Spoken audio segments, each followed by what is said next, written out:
มาแล้วไม่รันมาแล้วไปทอดนะเว้ยมันกำลังกินโตหาอยู่ใช่หรอเห็ดอันนั่นเหรอใช้ขึ้นมาเด้กำลังไปโตหาอยู่เนาะ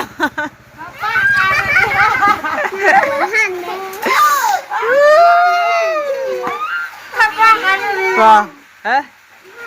เปิดห้างกันจักเปิดกว่ามั้งเนี่ยชื่อขนมชื่อขนมเปิด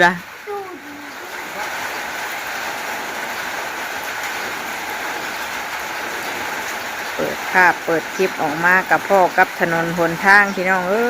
ยเบิ่งแน่ฟ้าลมฝนตกกับบ่เป็นตาเอาเลยบาดนี้อยู่หน้าห้านหน้าเฮือนน้องเชอเนี่ยเนาะ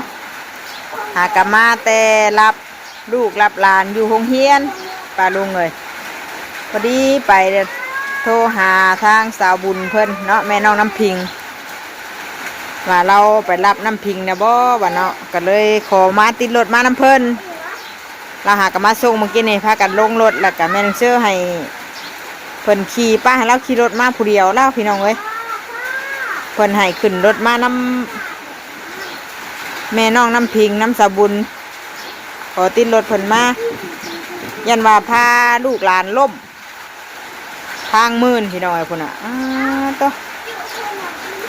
อทักทายสบายดีเด้อป้าลุงเลยสบายดีตอนยามแรงๆหลังจากหับลูกหับเต้ามาแต่หงหำมงเฮียนตอนนี้ก็เป็นเวลา4 โมงแรงเนาะก็มาหอดเฮือนหอดซานทางสาบุญบรรณาเพิ่นกับเมื่อแล้วเมื่อกี้นี่เอากับพอดีเพิ่นมาส่งหอดเฮือนเลยมาลังถ่าแม่ลาดบัดนี่เนาะน้องเชอไปตอนมันมืดพี่น้องฝนตกกระแตกช่วงเที่ยงโบเนาะตอนนี้4 โมงเลยยังบ่หยุดอยู่แต่ว่าห่วยแล้วฝนกันเนาะหยอกกันลูกมันห่วยแล้วแต่ว่ายังบ่หยุดเลยเฮ็ดให้ถนนหนทางออกไปนอกพุ่นน่ะเปื้อนไปบ่ได้เลยช่วงหน้าฝนนี่ก็สิลำบากไปส่งลูกส่งเต้าไปห้องน้ำโรงเรียนพี่น้องเลยโอ้ยเนาะถามแม่เชื่อมาก่อนจะเป็นนี่ใดจะมามื่นมีจักเราก็ได้ถ้าให้ขึ้นรถมา2 คนก็บ่ขึ้นได้พี่น้องเอ้ยนี่ก็ต้องให้ป้าขึ้นน้ำอีกเฮ้ยลูกอย่าดิ้นชงอย่าดิ้นกระเป๋ามันมีกุญแจครับมันปวดออกหมดแล้วนั่งลงสบายดีป้าลุงลูกโดยสบายดีตาโดยเป็นนี่ได้ลูกไปเฮียนมื้อนี่น่ะมีหนังได้ขึ้นห้องยังลูกวันนี้ได้ขึ้นห้อง2แล้วบ่ได้ขึ้นชาวคุรี่เลยโอ้ยได้ขึ้นห้องอนุบาล2แล้วป้าลุงเอ้ยหลานน้อยกันเนาะมีสาวคู่ยังลูกสาวคู่หอยถ้าซื้อสาวคู่กับสาวคู่หอยแท้ใช่ได้เฉลีบ่เป็นผ้าเขียนยังบ่มื้อนี่ลูกอ่านม่วนอยู่บ่ลูกได้ขึ้นห้อง2นะบ่ต้องเจอม่วนอยู่บ่ม่วนอยู่นั่งลงต่ำๆลูกหล่ะยันตกลูกอย่าให้ดินกว่าน่ะตกกระเป๋าก็เปียกเลยตอนมื้อเช้านี่ก็แข้งฝนไปพี่น้องเอ้ยจักว่าสิเป็นวัดเป็นไอจักเนาะซื้อเสื้อกันฝนนะไม่ซื้อเฮือนเวียดอันกับอันแม่ต้องเชื่อผมค่ะ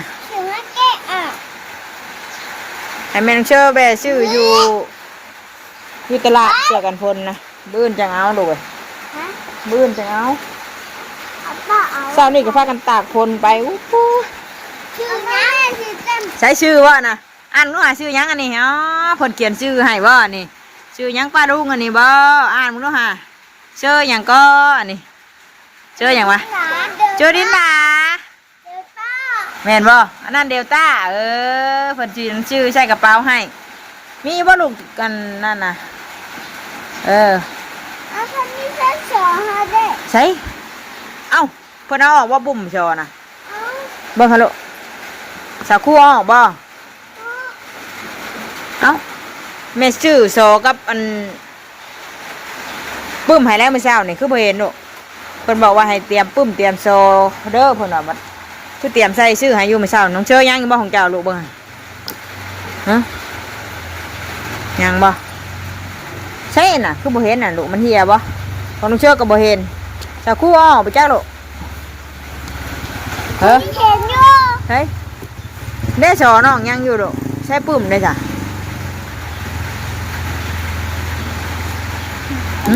ปุ้มเฮียบ่น่ะสาวคู่อ้อบ่แล้วยังถามเพิ่นลูกแล้วยังถามสาวคู่เด้ออย่าว่าสาวคู่อ้อไปจ้ะ แต่อันนี้มีน้ำเพียงแบบนี้น่ะ ขี่กี่ขึ้นเนี่ยยังมาเปิดห้านถามแม่ดัดเลยพอจันกันยังบ่มาแต่เนื้อปลาลุงเอ๋ยเนาะพอได้ไปส่งลูกหลานไปห้องทำห้องเฮียนก็ได้ หนูกระผี ฮะ มีที่ที่ มินทุยๆมินยังมินทุยๆเอาภาษาอังกฤษด้วยหาว่าเป็นบ่หมากกล้วยเว้าดีได้หมากกล้วยลูก มาล้านน่ะ อ๋อมาว่าพี่มาว่าน้ำน้องเชื่อพี่ไว้มาหน้าเบิ่งหาเจ็บแขวพี่น้องเอ้ยอันนี้เบิ่งหาเจ็บแขวจนไข้ตาจนไข้พุ่นอ่ะอันนี้ก็เขียวอันข้างอันนี้แก้มเพิ่นจนเบ่งออกมาไข้เนี่ยได้จังมันนี่คือโยกอยู่เนาะแก้มไข้เบื้องหนึงตาเจ็บแขวด้วยใช่บัวอันนี้ก็เจ็บแขวคือกันว่าอันนี้ก็แขวแมงนี่แขวฮักนั่งถ่ายนี่นะไม่รัดกะยังบ่มาข่าวในเฮือนกับข่าวบ่ได้ ไม่ขอ ซอนี่แหละป้าซื้อให้ตาเช้านี่คนอ่านกับปุ้มพุทธหัวก็บ่เห็นลูกจะไปทางใด กูไม่ได้เอาออกว่ามันกระเป๋าใส่ด้วย บ่มีเลยลูกป้าหาช่องมึงเลยบ่มีกระเป๋าไอ้ตาก็บ่มีแต่ศกกับเสื้อน่ะเอาเก็บใส่นะ ก็จะแต่งเพื่อดีกว่า ไปแต้มหูบ่ได้จะห้ามไปซื้อเอาไหมเอาไปซื้อเหรอ แค่ละ แห่ว่าชาคูเอาใบไปจักลูกใบถามชาคู สาวชูมันก็ดี อุตส่าห์ซื้อมาใช่ชอนะชอไอ้ตาบ่ชอตัวเอง เอาใส่ โอ้ยตัวเองมาใช่เนาะเพิ่นคือเอาออกเพิ่นคือเอาปุ่มใบดอก ตัวนี้จ้ะถอยดิน ชอดินชอไอ้ตาบ่เห็นครับเฮาก็สิเมื่อกับเพื่อนอีกแล้วนี่ย่างมาบ่ได้เอารถมาพี่น้องไอ้แมงเตอร์ก็มาแต่เพื่อนพุ่นกันเนาะย่างขึ้นมา เอาไว้นัว มาได้สิย่างลงมื้อเช้านี่ก็พายตาย่างลงย่างขึ้นมาพอเพิ่นเอารถไปลงบ่ไปหาเก็บหอยทันได้มาอยู่ ถอยจู หอยหอมอีกพอไปหาเก็บหอยทันได้มาอย่าดิ้นลูกเบิ่งหาเนี่ยติดงามแท้อันโดแท้เลยถ้าไม่ดัดมากก็หน่วยมีของคนยังอีกม่วนและนอกขึ้นห้องสองหมู่ลายบ่ลูกอนุบาลสองหมู่ลายบ่ นี่นะป้า ฮักหมู่ลายบ่ต้องเชื่อหมู่ลาย เป็นหนังนะ มังนัดว่าได้มังนัดน่ะ ป้าโอ้แม่หนังนะได้ดีได้ ต้องเชื่อมังนัดว่าได้ลูกจอในตาเนี่ย แม่หนังนะได้ดีได้ แม่ก็บ่รู้นะแม่บ่ได้เฮียนเนาะมังเงาะว่าได้มังเงาะน่ะ นี่จ้ะ มังนั่นได้จ้ะมังแอปเปิ้ลได้จ้ะ เอ๊ะเดี๋ยว แอปเปิ้ลทุเรียนได้จ้ะ หนังนี่เลยค่ะ มังมีได้จ้ะอ้ายบ่ แค่พูด เดี๋ยวพูดชอนอ้ายเนี่ยปลาว่าได้ปลาน่ะ ฟิต เสือได้จ้ะ ให้ข้าโต โอ้อย่างนี้บัดนี้ถามสิงโตได้จ้ะ ให้อ่อนอ้อยอ่อน อ๋อแอนตาก็เป็นเพราะแอนตา ก่อน ดินเบาก่อนยังก็บัดนี้สิถามยังก็ใกล้ได้จ้ะ พี่เก่ง อ๋อมีแต่คนเก่งอันนี้ป้าลุงเอ้ยบ่ชมมันบ่เสียแห้งที่ตากฝนพาแข่งฝนไปแล้วนี่เนาะอ่านก็เป็นแล้วอันนี้เก่งๆแล้วเนาะยังก็บัดนี้สิถามยังก็ ไว้เลยกระต่ายแล้ว กระต่ายเด้ ตายแล้วบิด กระต่ายเล่มบิดอ๋อยังก็บัดนี้ น่ะอ่า หมักชิดาได้จ้ะปลาเพิ่นว่าได้ปลา ปลาฟิต ฟิตยังก็บัดนี้ มาแทนเดียงเลยอ่ะอ่ะนี่ งัวได้จ้ะดุ บล็อกข้าลูก แม่นบ่ เอาข้าวเอาข้าว ข้าวเอ้ยตาเลยเนาะ หัว กล้วยได้ใช่ป่ะได้กล้วย ข้าวพะโลก แม่นว่าดิน นี่ ข้าว ข้าวถ้ามันยังป้าก็จักได้บันลานเว้าถือเนี่ยน่ะถามว่างัวควายหรือมาเลยหั่นน่ะ งัวควายมาแล้ว ข้าวข้าว ข้าวบ่นี่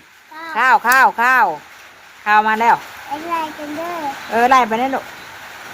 เตะไม่ได้ เอ้าอย่ามาดื้อข่อยเตะดิไดเราย่างไปอยู่กะไปเดี๋ยวถามแม่รัดมาแม่รัดยังบ่มาอยู่เนาะ มาค่ะจ๊ะ มาช้าได้เราขี่ควายมาเราทางเปื้อนด้วยว่าสิขี่มาอัด3อัด4มากับยันพาลูกหลานล่มตอนไปก็เกือบแม่นพาปัตเตอร์ล่มแม่รัดพามื่น เย็นเย็นดีแล้ว แม่รัดพาปัตเตอร์มื่นได้เด่น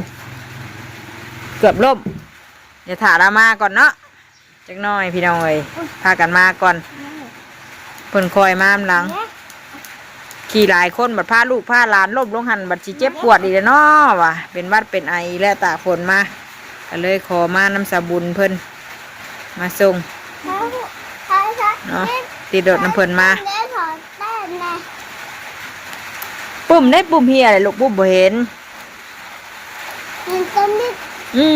เฮ็ดได้ซอสีน่ะชื่อให้เช้านี่ไปใส่เดี๋ยวถามเบิ่งสาวคู่ก่อนเพิ่นเอาไว้ใส่น่ะงัวกะเมื่อได้ค่ำแล้วนี่ตากฝนมาได้ฮะลิ้นกับเห็นคือกันโอ้คือสิตกบัดมือบัดคืนได้เนาะยังตกดินยังลงเม็ดอยู่พี่น้องไว้พุ่นน่ะเปื้อนแห้งดิทางกะ10,000ซับโอ้ยเนาะนี่กะยังอีกหลายเดือนเติบอยู่ไปสิเบิดฤดูฝนเลยจ้ะช่วงเฮาเกี่ยวข้าวพุ่นแหละพี่น้องเพื่อมันสิหยุดเนาะช่วงนี้ก็สิมีช่วงเป็นช่วงหน้าฝนไปมากะลำบากขอลา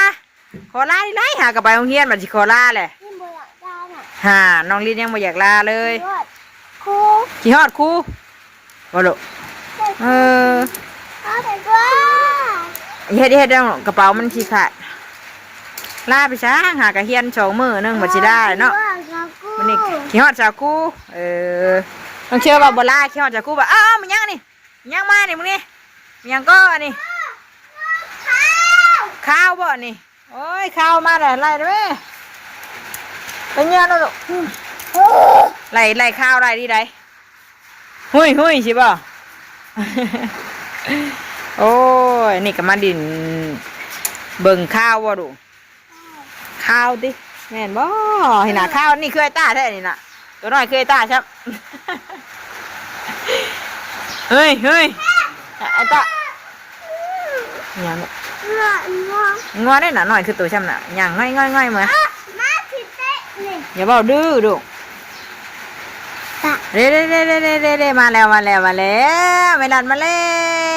ว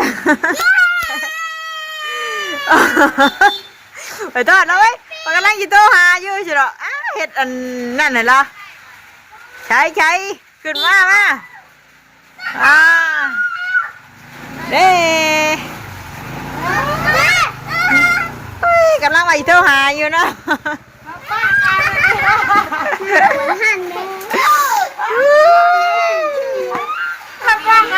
ก็เปิดห้างกันจักเปิดกว่ามั้งเนี่ยชื่อขนมชื่อขนมเปิดอ่ะว่ามึงแน่แล้วเปียกบ่แล้วมึงแน่เปียกพี่น้องเอ้ยสบายดีโดยเขาว่าโทรหาเวลาก็เด้อป่ะอันนั้นเบิ่งโทรศัพท์คือบ่เห็นป้าเท่ามาหันบ่ปิดเวลาเมื่อแล้วเหรอ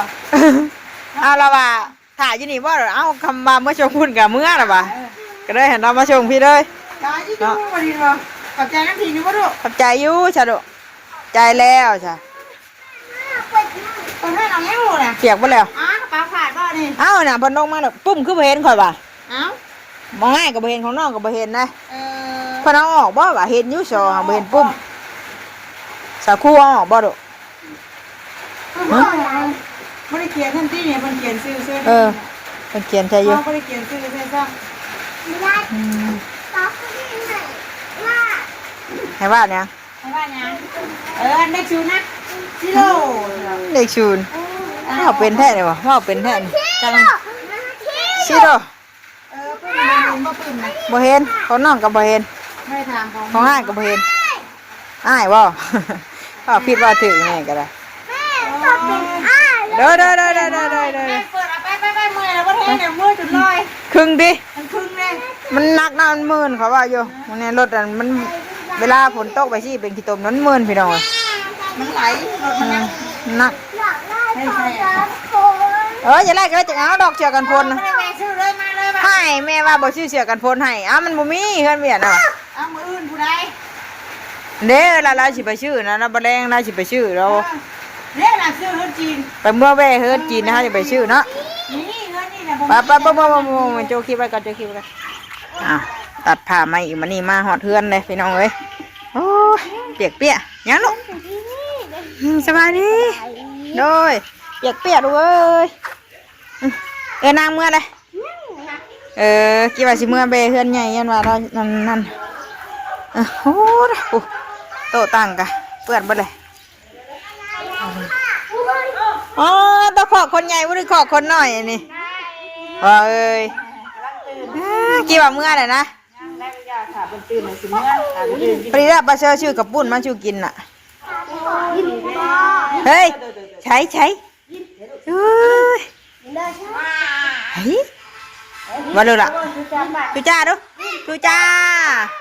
ชิอุ้ยสบายดีสบายดีจุใช่ว้าวเอาไปดูไพ่หนึ่งเข่ากันเด้อฉันคำแล้ว เราดึงขอแน่ขอแน่โอ้ยก่อนแน่ก่อนแน่ เอาเวลาได้อันนี้ถือไว้ไปดูเอาไปประกอบภาษีไว้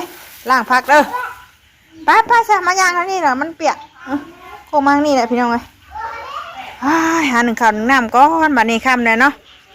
อันนี้กะพากันตากฝนมาแต่หับลูกหับเต้าอยู่หับโมงเฮียนปลาดูไงคุณอ่ะเป็ดกะขึ้นมาเลยกินข้าวกินนี่เลยเป็ดกะได้โอ้เสียงกบเสียงเขียดห้องแอกอีกเลยฮันจูไผ่หนึ่งข่าวก้อนปลาดูเอ้ยเนาะหนึ่งข่าวหนึ่งน้ำก้อนบาทนี่แต่มาจุอันนี้แหละหลังไผ่ยื้อเตานี่แหละพี่น้องเอ้ยเอานานั่นเอาหากระมาดำปูมีได้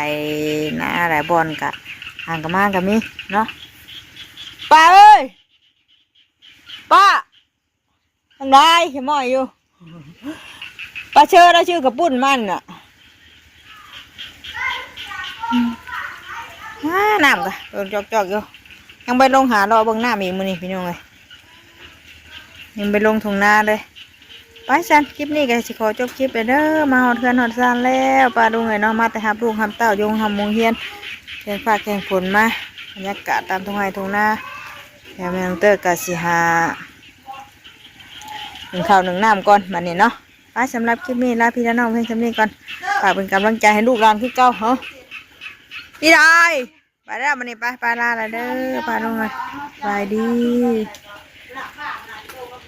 เอาพี่หน่าป้า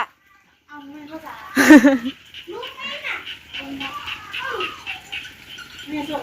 จอยใส่ไปจ้า